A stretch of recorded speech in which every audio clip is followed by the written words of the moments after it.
Israel ஈரானை தாக்க, ஈரானும் பதிலுக்கு தாக்க நிலைமை ரொம்ப சீரியஸாக மாறியுள்ளது. இப்படியொரு போர் பதற்ற சூழலுக்கு நடுவே இஸ்ரேல் வெளியிட்ட மேப் புது சர்ச்சையை கிளப்பிவிட்டிருக்கிறது.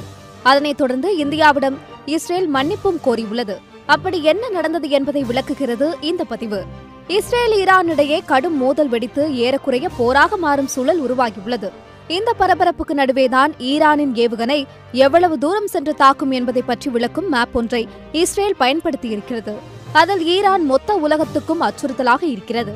இஸ்ரேல் இன்னும் தனது இலக்கை அடையவில்லை. இது ஆரம்பம்தான். எங்களுக்கு வேறு வழியில்லை, பதிலடி கொடுக்க மட்டுமே வழி இருக்கிறது என தெரிவித்திருந்தது. இந்த பதிவில் இடம்பெற்றிருந்த மேப் தான் தற்போது வெடித்திருக்கும் சர்ச்சைக்கு காரணம்.